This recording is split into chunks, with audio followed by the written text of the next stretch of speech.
President Biden and Chinese President Xi Jinping spoke earlier today over the phone for the first time since November. Conversation comes amid ongoing efforts to diffuse tensions between the two nations. With more on what was discussed and why it matters, Yahoo Finance's very own Rick Newman. Rick, what was discussed? I wish I had been on the call.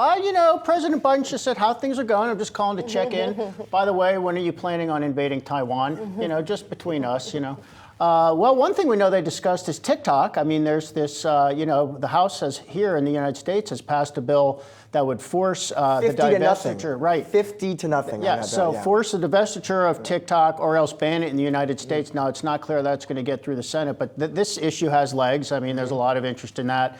I think President Biden is clear. He's focusing on divestment, not on banning the app. They just want somebody to own it that's not based in China, so basically selling it.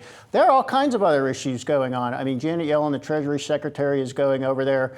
She has said recently that she is concerned about overproduction in China of a lot of things they're now trying to export, and concerns that they're actually dumping cars, electric vehicle technology, solar panels, other stuff, just basically dumping this on the global market at below market prices, which China has done. I mean, they can't consume everything they're producing in China, so there's a lot of that. Concerns about Chinese-made electric vehicles and components coming here to the United States. There'd be a tariff on those to come in, but they could be coming here, and even with tariffs, could undercut American products.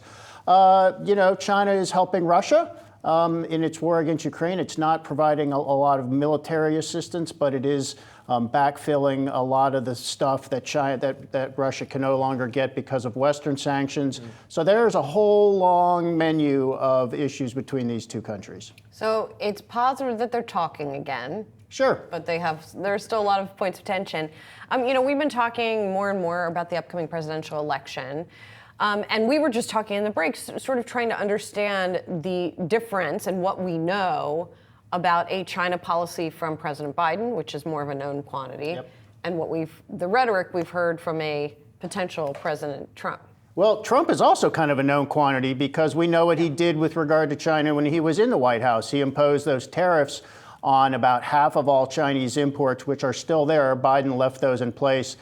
So how would they differ in 2025 to 2029, Trump is saying very clearly he wants more tariffs on Chinese imports. And the way I see people characterize, I mean, this could be, Trump is talking about new imports of up to 60% on Chinese imports. The ones he put in place before were only in the range of 10 to 25%.